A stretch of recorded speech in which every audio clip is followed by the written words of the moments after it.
Olá, irmãos, paz seja convosco. Está começando mais uma aula da Escola de Crescimento Online, aqui da IEQ Cidade Nova. E nós estamos falando sobre a carta de Tiago. Cada capítulo está sendo tratado numa aula. E hoje eu quero falar do capítulo 3 da carta de Tiago. Eu não vou ler o capítulo completo, mas recomendo que você faça isso na sua casa. Faça a leitura do capítulo todo. E se você não assistiu às aulas anteriores, essa é uma das vantagens da escola online. Você pode entrar aqui no acervo, que já está aqui no YouTube, no canal da igreja, e assistir às aulas. Eu já falei do capítulo 1, do 2, tivemos outras aulas com o pastor Pablo, com o pastor Joaquim Cantagalli, com o pastor Rodrigo, com o pastor Castelo Branco.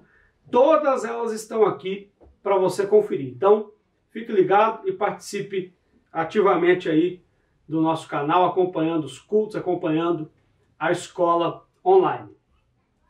Vou ler alguns versículos aqui. Versículo 1, meus irmãos, não sejam muitos de vocês mestres, pois vocês sabem que nós, os que ensinamos, seremos julgados com maior rigor. Todos tropeçamos de muitas maneiras. Se alguém não tropeça no falar, tal homem é perfeito, sendo também capaz de dominar todo o seu corpo. Quando colocamos freios na boca dos cavalos, para que eles nos obedeçam, podemos controlar o animal todo. Tomem também como exemplo os navios, embora sejam tão grandes e impelidos por fortes ventos, são dirigidos por um leme muito pequeno, conforme a vontade do piloto. Semelhantemente, a língua é um pequeno órgão do corpo, mas se vangloria de grandes coisas. Vejam como um grande bosque é incendiado por uma simples fagulha. Assim também a língua é um fogo. É um mundo de iniquidade colocada entre os membros do corpo, quando contamina a pessoa por inteiro, incendeia todo o curso de sua vida, sendo ela mesma incendiada pelo inferno. Agora eu quero ler aqui o versículo 13, que diz: quem é sábio e tem entendimento entre vocês, que o demonstre por seu bom procedimento, mediante obras praticadas com a humildade que provém da sabedoria. Contudo, se vocês abrigam no coração inveja amarga e ambição egoísta, não se gloriem disso nem neguem a verdade. Esse tipo de sabedoria não vem dos céus, mas é terrena, não é espiritual, mas é demoníaca.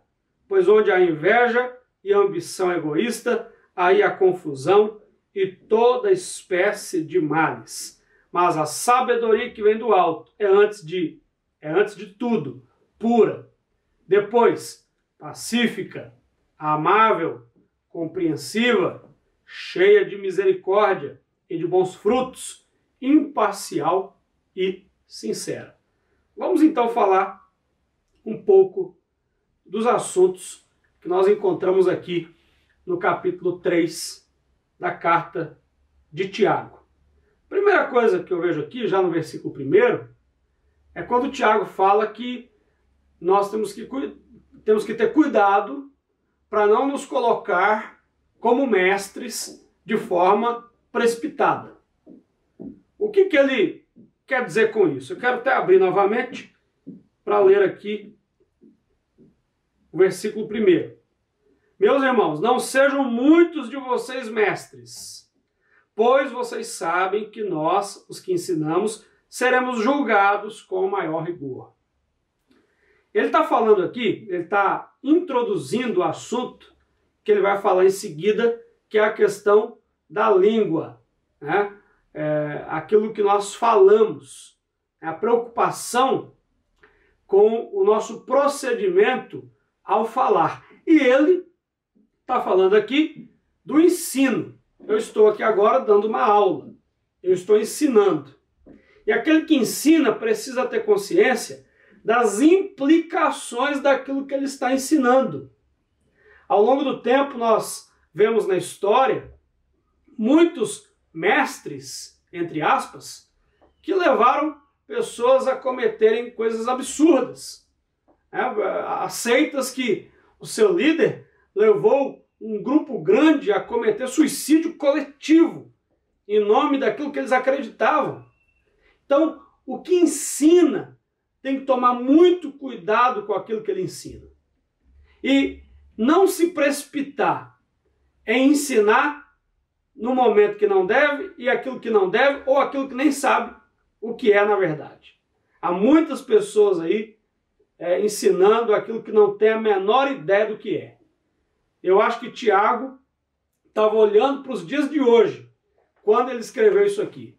Porque hoje, a rede social, o Instagram, o Facebook, o WhatsApp e até aqui no YouTube, o que tem de gente falando bobagem, ensinando bobagem, levando as pessoas a acreditarem em coisas que não tem nada a ver com o Evangelho. Está assim de gente. Falando o que não sabe, ou falando do que não sabe, falando o que não deve, falando, vamos usar uma palavra aqui clara, asneira, coisas que não têm o menor sentido e que levam as pessoas a terem uma fé fraca, uma fé não sólida, uma fé muito superficial, que é facilmente abalável. Tiago vai dizer, essas pessoas serão cobradas da parte de Deus. Haverá rigor em relação àquele que ensina. Então, quando nós nos colocamos como professores, mestres, coaches, agora está cheio de coach, virou moda, não tem nada contra coach, mas virou uma moda, A pessoa faz ali um curso de algumas horas e acha que agora ela tem uma qualificação para se colocar como melhor que as outras. Não são todos, mas alguns têm esse pensamento. Tenhamos muito cuidado com isso, porque seremos cobrados. Eu tenho que tomar cuidado com o que eu estou ensinando aqui, porque eu serei cobrado naquilo que eu ensinei. E Paulo também vai dizer, Senhor, me ajuda para que eu não seja desqualificado naquilo que eu estou ensinando. Porque muitas vezes a gente ensina algo que a gente é o primeiro a não cumprir aquilo que nós ensinamos. Muito bem. Tiago então vai falar nos versículos seguintes sobre a questão da língua. Ele fala, todos tropeçamos de muitas maneiras. Mas especificamente, se alguém não tropeça no falar, tal homem é perfeito, sendo também capaz de dominar todo o seu corpo. Olha, a parte mais difícil de dominar do corpo é a língua. Porque ele vai dar vários exemplos aqui. Ele dá o exemplo do cavalo, ele dá o exemplo do navio. Olha como que um cavalo grande como é dominado por um pequeno freio que é colocado na sua boca. Olha como que o navio, uma embarcação imensa, é dominada por um pequeno leme. Assim também a língua domina o corpo, a língua domina a pessoa. Aquele que é capaz de dominar a sua língua, que não tropeça no falar, Tiago diz, é perfeito. É claro que ele está usando aqui de um recurso para mostrar justamente o contrário, que todos nós tropeçamos, porque ninguém é de fato perfeito. Então ele alerta para o perigo das palavras, o perigo da fala no momento errado, da fala precipitada, da opinião mal dada, da fala que destila, a fala que destila veneno, a fala que destila fogo. Ele fala, uma pequena fagulha coloca um matagal inteiro em chamas. E há pessoas que são assim, elas chegam num lugar, elas chegam numa conversa e elas jogam ali uma pequena fagulha. E aquela pequena fagulha põe fogo na situação. A nossa língua não foi colocada entre os membros do nosso corpo para ser usada para este fim. Pelo contrário, temos que ser pacificadores, temos que ser pessoas que sabem trazer uma palavra de conciliação, de reconciliação, uma palavra de perdão. Essa deve ser a fala que sai da nossa boca. Tiago vai questionar o seguinte: pode de uma mesma fonte sair água doce e água salgada? É a pergunta que ele faz, alguns versículos aqui adiante. Pode? Será que isso é possível? Ou seja, o versículo 9, aliás, a partir do versículo 9, vai colocar isso para nós. A fonte de água salgada não pode produzir água doce. Se a pessoa é uma fonte de palavras venenosas, como pode essa mesma fonte adorar ao Senhor? Como pode esta mesma fonte ter palavras de conciliação, de perdão, de amor? Não, se está saindo água salgada, não vai sair água doce. De uma mesma fonte, não sai água doce e água salgada. Ele também vai usar o exemplo de uma árvore. Será que pode, trazendo para os nossos dias aqui, para a nossa cultura, para simplificar, será que de um pé de limão pode nascer uma laranja? Não pode. O fruto, então, ele vai demonstrar que tipo de árvore é aquela. A fala de uma pessoa revela quem ela é. Jesus diz: o que contamina o homem não é o que entra, mas é o que sai. Você quer conhecer alguém? Observe a fala dessa pessoa. Observe o que ela diz.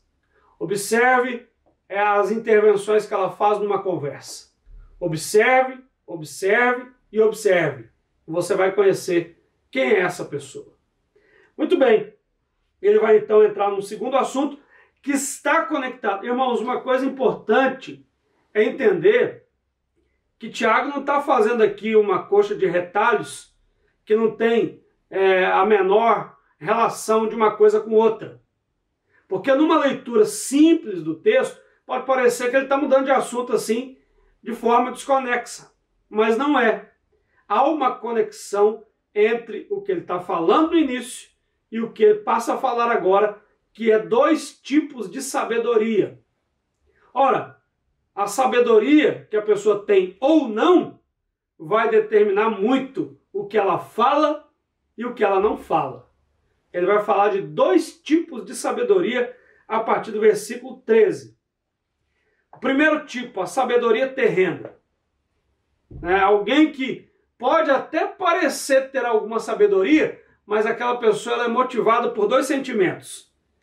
Inveja, que é você querer o que é do outro, querer estar no lugar do outro, e ambição egoísta. Ambição em si não é uma coisa ruim. Você pode ambicionar, ter ambição de chegar a tal lugar, de ter tal emprego, de ter tal salário, ambição de ter uma casa própria, ambição de comprar um carro novo, mas a ambição egoísta é aquela que só olha para si. E ao olhar só para mim com ambição, eu não considero as pessoas que estão à minha volta. Portanto, prejudicar alguém para alcançar o que eu quero é uma coisa perfeitamente possível para quem nutre ambição egoísta. Essa é uma sabedoria terrena. Não procede do céu. É diabólica. É maligna. E deve ser rejeitada da nossa vida. Mas ele vai falar da sabedoria do céu. Interessante, porque ao falar da sabedoria do céu, ele vai apontar 7 características dessa sabedoria celestial. E todas as características da sabedoria do céu, olha, note aqui a diferença. todas as características da sabedoria do céu têm a ver, referem-se à nossa relação com o outro. E as características da sabedoria terrena têm a ver só com aquilo que me interessa. Note então que aquilo que vem de Deus considera o outro. Aquilo que vem do diabo é só eu olhando para mim, para o meu interesse, para aquilo que eu quero. Então, quais são as características da sabedoria do céu? Primeira, ela é pura. Ela é pura. É uma sabedoria, podemos dizer assim, inocente, desprovida de maldade, desprovida de malícia, de más intenções. Ela é pacífica. É o que eu falava sobre a língua. A sua fala tem que ser pacificadora, de conciliação. Não pode ser alguém que chega para colocar mais fogo na fogueira ou mais lenha na fogueira. Pacífica. Amável. Olha só, a sabedoria do céu, ela é amável. É uma pessoa que ama o outro, que ama o próximo, que considera o outro, que não pensa só em si. É o contraste com o egoísmo, né? Com a ambição egoísta. Compreensiva. Outra característica da sabedoria do céu. Está percebendo que todas têm a ver com a nossa relação com o outro? Compreensiva. É quando todo mundo está julgando ou condenando alguém e você tenta se colocar no lugar dele e compreender. Não compactuar, não concordar, mas compreender, tentar compreender. Por que ele é assim? Por que ele tem feito assim? Por que ele falou isso? A sabedoria do alto é compreensiva. Quinta característica. A sabedoria do alto é cheia de misericórdia e de bons frutos. Olha só. Toda vez que você exercer misericórdia com alguém, ou vou colocar melhor, toda vez que você ficar numa situação em que você pode ou não exercer misericórdia, lembre-se de uma coisa. Um dia você estará no lugar da pessoa que você agora pode exercer misericórdia. Ou em relação a quem você pode exercer misericórdia. Hoje é você quem decide se vai exercer misericórdia ou não. Amanhã você pode estar no lugar da pessoa. E a Bíblia diz que só vai colher misericórdia aquele que exerce misericórdia. Então, se eu sou daquele tipo de pessoa que detona todo mundo, que não entende ninguém, que não compreende ninguém, que não releva, que não tem um coração disposto a entender que eu poderia estar nessa situação, você não é misericordioso, eu não sou misericordioso, no momento que nós precisarmos, não vamos alcançar a misericórdia. Os misericordiosos alcançarão a misericórdia. Continuando, a sabedoria do alto, ela é imparcial. Então, há situações que eu não posso olhar se é o meu filho, se é o meu amigo, se é uma pessoa que eu gosto muito.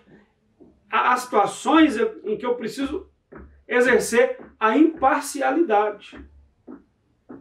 De repente a pessoa cometeu um erro. Vai ter que colher a consequência do erro. Qual que é o problema de alguns pais? Vou dar um exemplo aqui.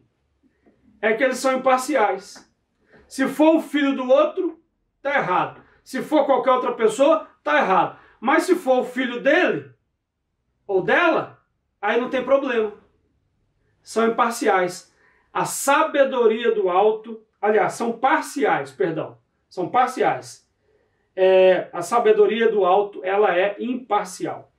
E por fim, a sabedoria do alto é sincera. Sincera, desprovida de segundas intenções. Há pessoas que elas mostram uma coisa, mas que na verdade há por trás daquela atitude, daquela palavra, daquele comportamento, uma intenção obscura. A sabedoria do alto, ela é sincera, transparente, honesta. Então, nesse capítulo 3 de Tiago, ele fala, resumindo, sobre esses dois importantes temas. O primeiro, a questão da língua, a questão do uso das palavras, ou até do abuso das palavras. E fala também sobre os dois tipos de sabedoria. A sabedoria terrena, maligna, diabólica, e a sabedoria do céu, divina, a sabedoria que Deus tem para nós. Que Deus te abençoe, leia o capítulo 3 de Tiago, reflita mais sobre ele, faça as suas anotações e até a próxima aula, em nome de Jesus.